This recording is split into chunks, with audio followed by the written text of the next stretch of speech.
بسم اللہ الرحمن الرحیم نحمدہ ونصلی ونسلم علی رسولہ الکریم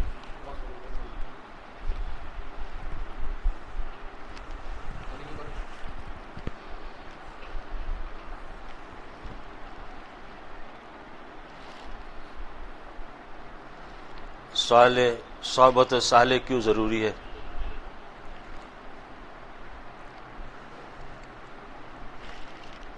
فرماتے ہیں یہ بات کہ لوگ کسی بات کا علم رکھنے اور جاننے کے باوجود اس پر عمل کیوں نہیں کرتے؟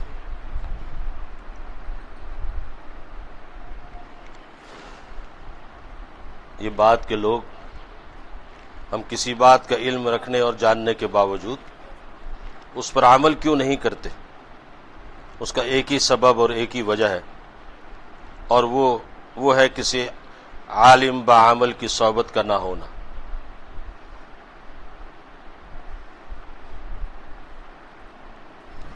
کسی عالم بعمل کی صحبت کا نہ ہونا۔ بس اس بے عملی کا یہی علاج ہے، کسی ایسے علم والے کے پاس بیٹھا جائے جس کا عمل اس کے علم کے عین مطابق ہو، اور وہ جو کہے اس پر خود بھی عمل کرتا ہو۔ صحبت صالح کیوں ضروری ہے؟ کسی عالم بعمل کے پاس بیٹھنا کیوں ضروری ہے؟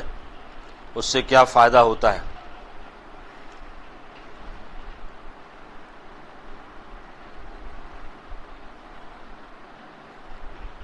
اس سلسلے میں اللہ جل شانہ کا ارشاد ہے، یا ایھا الذین آمنوا اتقوا اللہ وکونوا مع الصادقین۔ یا ایھا الذین آمنوا اتقوا اللہ وکونوا مع الصادقین۔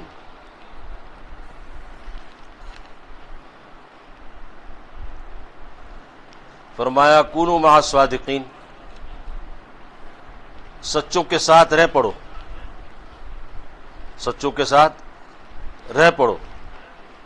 یہاں پر صادقین سے وہی لوگ مراد ہیں جن کا عمل علم کے عین مطابق ہو،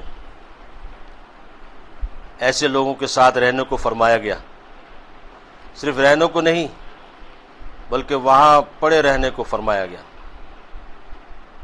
یعنی کافی مدت ان کے ساتھ گزارا جائے، ان کے ساتھ کافی مدت گزاری جائے، ان کی صحبت میں رہا جائے، جب ہی کچھ فائدہ ہوگا۔ صحبت کی مثال کے بارے میں مولانا شیخ عبدالرشید صاحب مفتی اعظم رحمۃ اللہ علیہ فرماتے ہیں کہ صحبت کی مثال مقناطیس کے جیسے مقناطیس کے اثر سے خام لوہا بھی مقناطیس بن جاتا ہے، لیکن اس طرح سے نہیں کہ مقناطیس کے ساتھ لوہے کو کچھ دیر رکھ دیا پھر ہٹا لیا، پھر تھوڑی دیر رکھ دیا ہٹا لیا، بلکہ مقناطیس کے ساتھ لوہے کو رکھ کر رگڑا جاتا ہے اور کافی دیر تک یہ عمل کیا جاتا ہے جب اس میں مقناطیسیت کا اثر سرایت کرتا ہے۔ اسی طرح عام کی معمولی قسم عمدہ قسم کی صحبت سے وہی عمدہ بن جاتی ہے۔ عام کی معمولی قسم عمدہ قسم کی صحبت سے وہی عمدہ بن جاتی ہے، مگر معمولی قسم کے پودے کی شاخ کو قلمی عام کے پودے سے بار بار چھونا کافی نہیں بلکہ ایک مدت تک اس کے ساتھ باندھنا پڑتا ہے۔ اسی طرح طویل مدت تک صحبت اپنا رنگ دکھا کر رہتی ہے۔ تو مثل مشہور ہے کہ خربوزے کو دیکھ کر خربوزہ رنگ پکڑتا ہے۔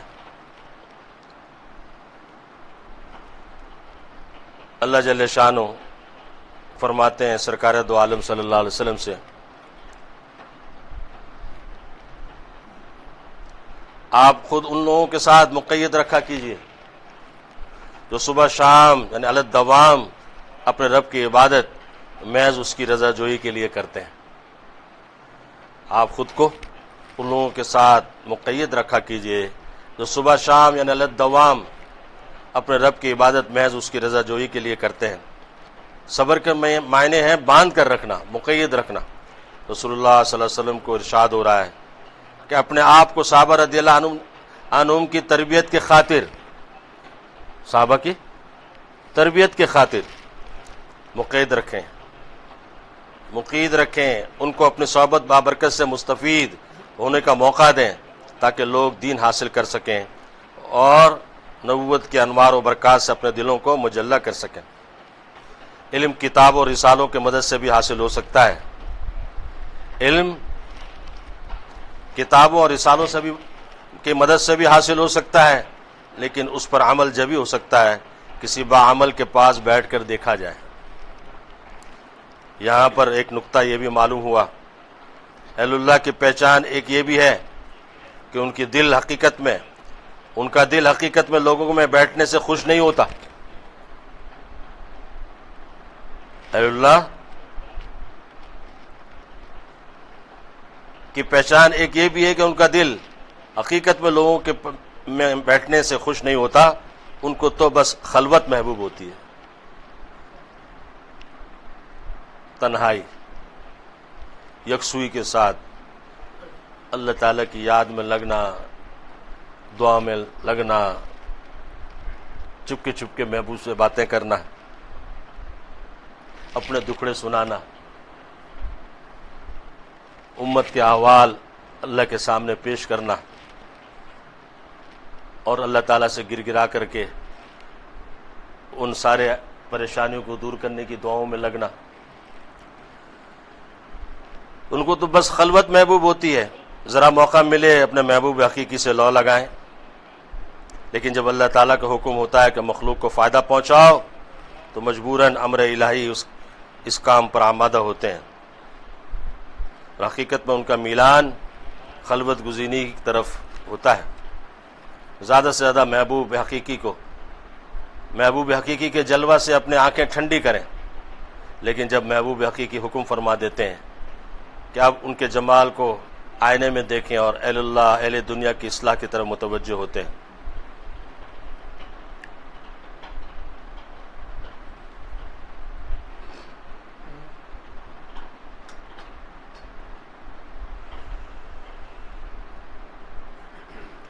حدیث پاک میں اچھی صحبت کے فائدے، بری صحبت کے نقصان کو عجیب مثال سے سمجھایا گیا۔ رسول اللہ صلی اللہ علیہ وسلم فرمایا، صحبت صالح کی مثال ایسی ہے جیسے کہ مشک والے کی صحبت، وہ تجھے ہدیہ دے دے گا یا تو اس سے خرید لے گا، ورنہ کم از کم مشک کی خوشبو تو پائے گا ہی۔ اور صحبت بد کی مثال لوہار کی بھٹی جیسی ہے، وہ تیرے بدن کو یا کپڑوں کو جلا دے گی، ورنہ کم از کم اس کی خراب ہوا اس سے تو نہیں بچ سکے، اس کی خراب ہوا سے تو نہیں بچ سکے گا۔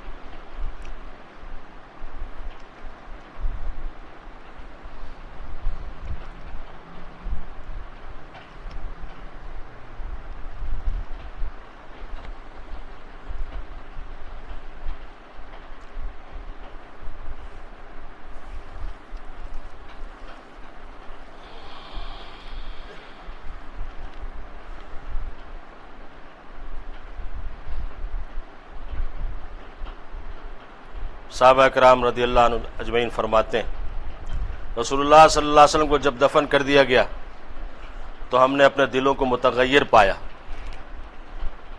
اس کی کیا وجہ تھی؟ یہی کہ رسول اللہ صلی اللہ علیہ وسلم کے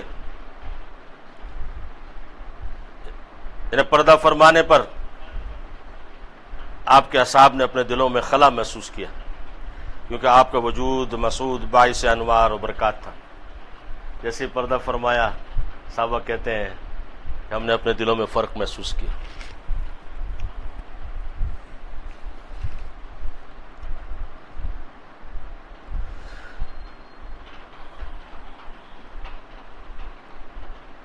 فرماتے ہیں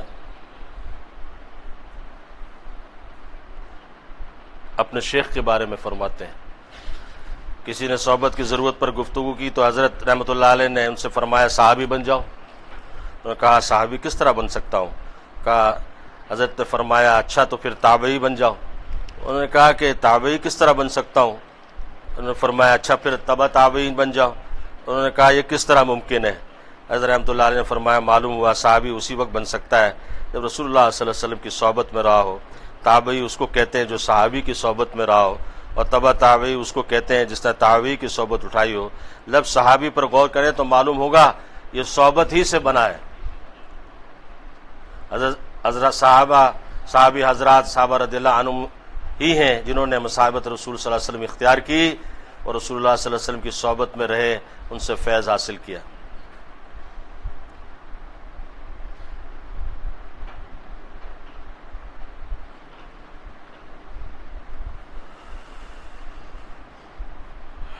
میری محفل میں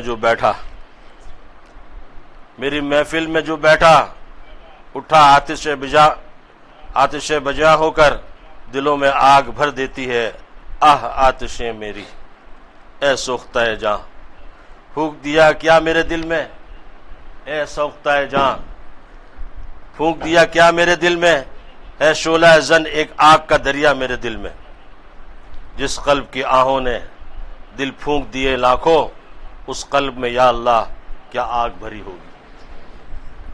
جس قلب کے آہوں نے دل پھونک دیے لاکھوں، اس قلب میں یا اللہ کیا آگ بھری ہوگی۔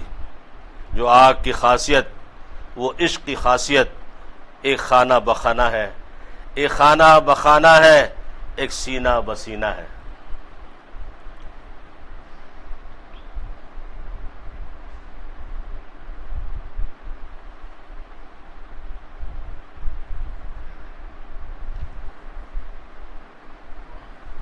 اگر بے عملی کا علاج کروانا ہے، آج علم ہے، اس علم پہ عمل نہیں ہو پا رہا۔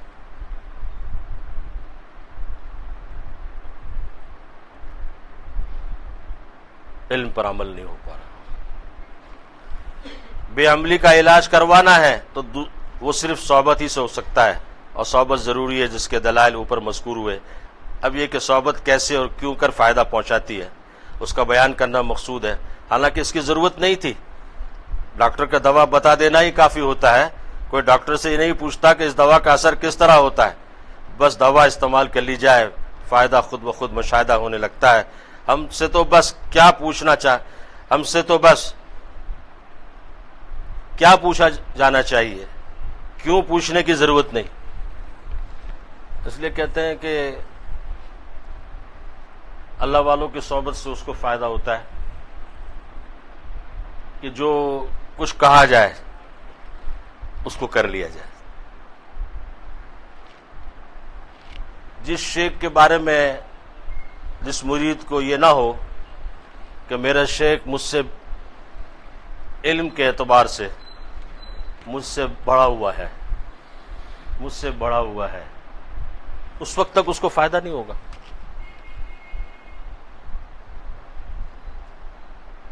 کبھی فائدہ نہیں ہوگا جب تک کہ کوئی مرید یہ سمجھے گا کہ میں زیادہ جانتا ہوں، جس سے بیعت کی ہے یا جس کو اپنا شیخ بنایا ہے، اگر اس سے علم میں اپنے آپ کو اونچا بلند سمجھے گا تو کبھی اس سے فائدہ نہیں ہوگا۔ اور مرید اور شیخ کے درمیان جو ایک تعلق و نسبت ہے، اس میں فرماتے ہیں کہ مرید کے آداب میں یہ ہے کہ کبھی شیخ سے کیوں یعنی کاف کو نکال لے، کیوں، کیا، کب، کیسے، ان الفاظوں کو نکال دے اور اپنے شیخ کو سمجھے کہ یہ دوسرے مرتبہ کے لحاظ سے کون کتنا ہے اللہ ہی جانے، دنیا میں ایک سے ایک کے اوپر ایک اللہ نے رکھے ہیں، کسی کے بارے میں آدمی اندازہ نہیں کر پاتا۔ معاملہ تو خاتمے پہ ہے نا۔ اور میرے شیخ علمی اعتبار دوسری چیزوں کے اعتبار سے بہت دنیا میں ہوں گے، لیکن مجھے جو نفع ہوگا وہ میرے شیخ کے ذریعے سے ہوگا۔ جب تک کہ اپنی ساری صلاحیت قابلیت کو وہ لپیٹ کے نہ رکھ دے اور اس درجے کا محبت شیخ کی عظمت اور محبت دل میں نہ ہو، اور اس کے دل کے اندر اعتراض پیدا ہوا، کہاں جہاں شیخ کے لیے اعتراض پیدا ہوا، بعض اولیاء کرام فرماتے ہیں اس کی بیعت ٹوٹ گئی، اس کی بیعت ٹوٹ گئی۔ اعتراض شیخ کے لیے دل میں آیا، اس کی بیعت ٹوٹ گئی۔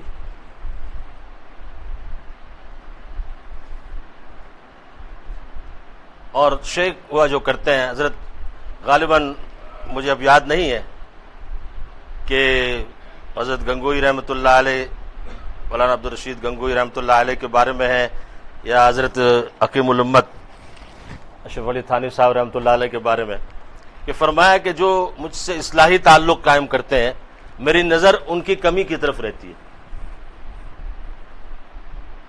اصلاحی تعلق قائم کر لیا، اب شیخ کی نگاہ اپنے اس مرید کی کمیوں کی طرف رہے گی، وہ رکھے گا، کیونکہ وہ اصلاح کے لیے آیا ہے، اس نے ہاتھ میں ہاتھ دیا ہے، اپنی اصلاح کے لیے وہ آیا ہے، وہ طلب لے کے آیا ہے. اب شیخ کی نگاہ اس کی کمی پر رہے گی.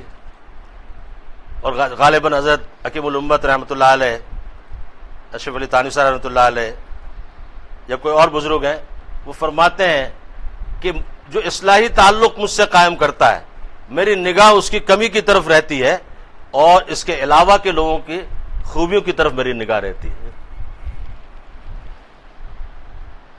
اگر شیخ جو ہے کمی پر نگاہ نہیں رکھے گا تو وہ خائن ہوگا، اور کمی پر نشاندہی نہیں کرے گا تو وہ خائن ہوگا، خدا کے یہاں جواب دہ ہوگا. ایک آدمی آیا ہے اپنی اصلاح کے لیے آیا ہے، وہ چاہتا ہے ترقی کرنا روحانی اعتبار سے. اب شیخ کا فریضہ بنتا ہے کہ اس کے ساتھ جو ہے اس کی کمیوں کی نشاندہی وہ کر دے، اس کے لیے تنہائی میں دعا بھی مانگے، اور اعلیٰ سے اعلیٰ مرتبے تک کیسے پہنچ جائے، یہ شیخ ہر طرح سے اس کی کوشش میں ہوتا ہے.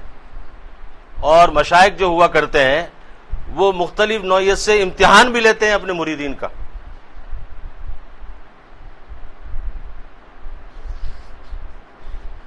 وہ مشائخ کی بات کر رہا ہوں، میں اپنے بارے میں نہیں کہہ رہا.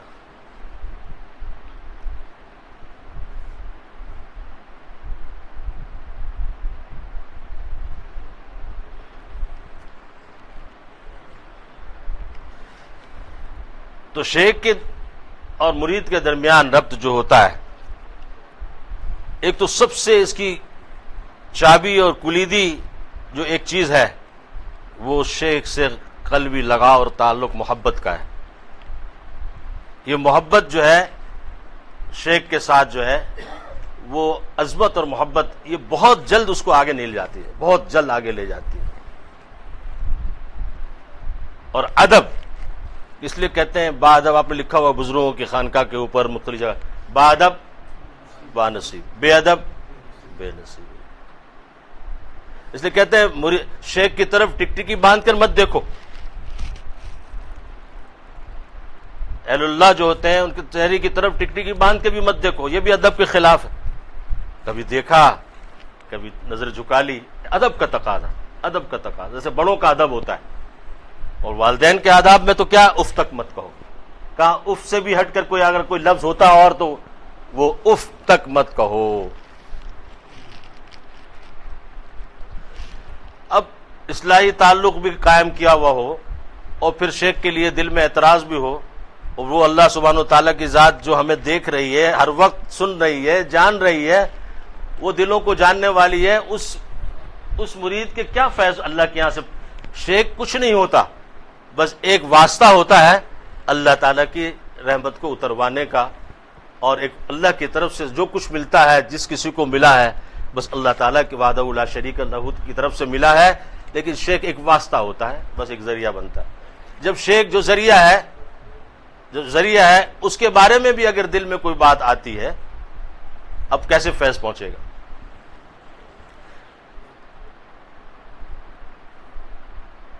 اس لیے کہتے ہیں فرزند شیخ، زوجہ شیخ اور خادم شیخ اکثر جو ہے شیخ کے فیوز سے محروم رہتے ہیں. زوجہ شیخ کتنے بڑا بزرگ بن جائے، کہ بزرگ تو آج ہم نے، آپ بزرگی بنے رہتے ہیں لوگ آپ کے، آج ہم نے بزرگ ایک اللہ والوں کو دیکھا ہے. کہ کیا بھائی، کہ ایک بزرگ کو ہوا میں اڑتے ہوئے دیکھا، انہوں نے کہا کہ آج تو میرا کام بس، آپ تو یہ مان جائے گی آج تو میرے.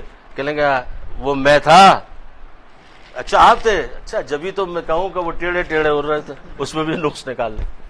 تو خادم شیخ کیونکہ قریب رہتا ہے اور بندہ بشر ہے، کمیوں سے بھرا ہوا ہے، اور کبھی کبھی ایسا ہوتا ہے کہ بڑی عمر والوں کے اندر ضعف ہوتا ہے، جو کمزوریاں ہوتی ہیں، جو درد ہوتا ہے، جو تکلیف ہوتی ہے، جو اندر ہوتا ہے، وہ تھوڑی کوئی سارا دن اس کے گیت گاتے رہتے ہیں.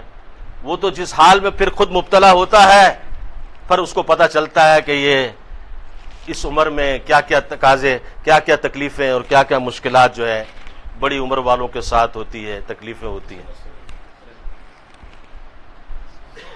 تو خادم شیخ وہ قریب رہتا ہے، بشری تقاضے دوسری چیزیں کمیاں دیکھتا رہتا ہے، وہ شیخ کی فیوز سے محروم رہتا ہے۔ اور بیوی بھی اس طرح فرزند شیخ جب چلے جاتا ہے ایسے ہوئے، پھر روتے تھے کہ اوہو وہ دولت جو دنیا آ کر دور دور سے لے گئی، آج ہم اپنے والد سے اس دولت سے محروم رہے۔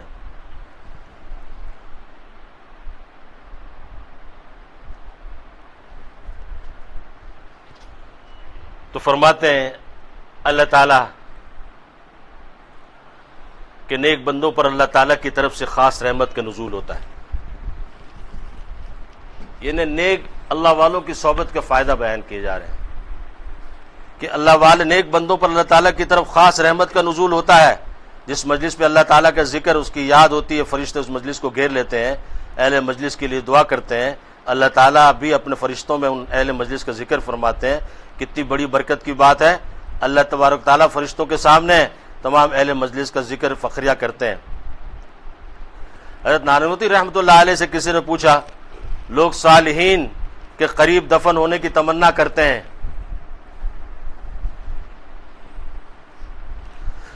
جو لوگ صالحین کے قریب دفن ہونے کی تمنا کرتے ہیں، اس کی کیا وجہ ہے؟ حضرت رحمۃ اللہ علیہ اس وقت کوئی جواب نہ دیا۔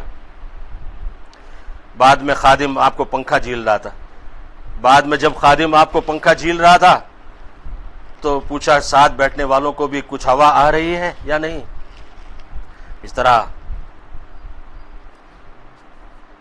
اسی طرح صلحاء کے قبور پر جب اللہ تعالیٰ کی رحمت کا نزول ہوتا ہے، آس پاس کے لوگ بھی اس رحمت سے متمتع ہوتے ہیں۔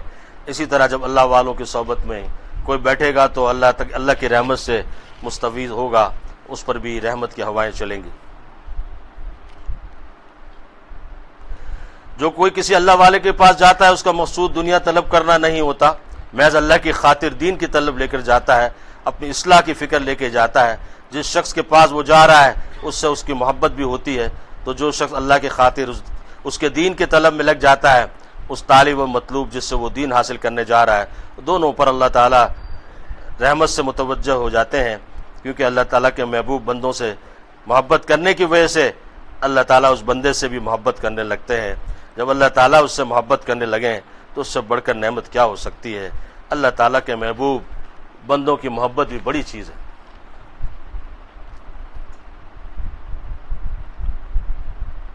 اللہ اکبر کبیرہ۔ ایک واقعہ بیان فرما رہے ہیں ایک حاجی صاحب کا، جن کا تعلق حضرت مولانا حضرت شیخ عبدالرشید مفتی اعظم رحمۃ اللہ علیہ کے ساتھ تھا۔ تو فرما رہے ہیں کہ ایک بار ان کا گزر جو ہے شاہ فیصل تھے، ان کے محل کی طرف سے ہوا، رحمۃ اللہ علیہ کے محل کی طرف سے ہوا۔ تو انہوں نے دیکھا دروازے کے باہر ایک بچہ کھیل رہا ہے، سامنے پہرے دار بھی بیٹھا ہوا ہے۔ بچوں کو دیکھتے ہی پیار آیا، ایسا خوبصورت پیارا بچہ۔ تو انہوں نے جو ہے اس کو اٹھایا، گود میں لیا، پیار کرنے لگے۔ بچہ ہی اس قدر پیارا تھا، بے اختیار پیار آ گیا۔ ادھر کہیں محل سے شاہ فیصل رحمۃ اللہ علیہ اس معاملے کو دیکھ رہے تھے، فوراً کسی شخص کو بھیجا، پوچھوایا اس کا نام پوچھو اور اس کے استاد کا نام کیا ہے۔ وہ شخص آیا، معلم کا نام پوچھ کر کے لکھ لیا۔ اب یہ بڑے گھبرائے کہ بھئی یہ کیا معاملہ ہوگا، کیا ہوگا پتہ نہیں۔ تو بہرحال یہ دل میں وہ گھبرایا۔ دوسرے دن شاہی فوج کا ایک شخص ان کو بلانے آیا کہ ان کو شاہ فیصل جو ہے وہ بلا رہے ہیں۔ اب وہ تو بہت پریشان ہوئے، لیکن جب شاہی محل میں پہنچے تو شاندار استقبال کیا گیا، بہترین ضیافت ان کو دی گئی، ساتھ ہی ساتھ ان کو ایک سند شاہی عطا کی گئی۔ دوران حج جہاں بھی جائیں گے ان کے ساتھ شاہی مہمان کا سلوک ہوگا۔ کہاں تو ڈر کے مارے برا حال، اب یہ آؤ بھگت۔ معلوم ہوا شاہی خاندان کے ایک بچے کے ساتھ، اللہ اکبر،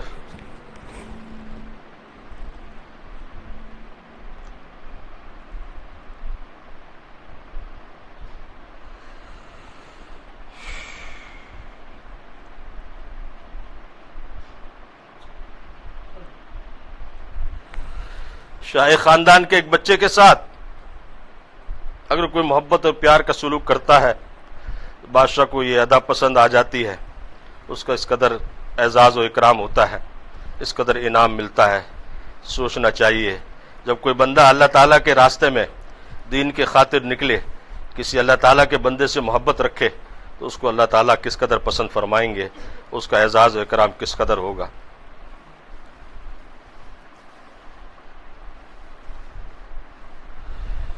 اس جہان فانی کے ذرا سے ٹکڑے پر حکومت کرنے والے کو جب کوئی بات پسند آ جائے تو اس کا اعزاز و اکرام، جب سارے جہانوں کے مالک کو کسی کی ادا پسند آ جائے، اس کے محبوب کو کوئی چاہ رہا ہے، تو اس کے یہاں ایسے بندے کے لیے کیا کیا انعام و اکرام کا معاملہ ہو سکتا ہے، خود ہی اندازہ لگا لیجئے۔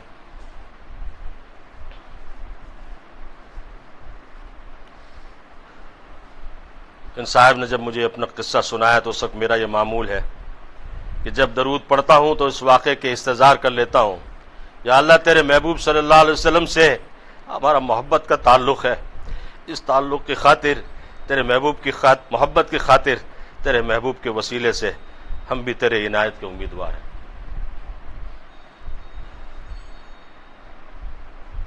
یا رب صلی وسلم دائما ابدا علی حبیبک خیر خلق کلہم۔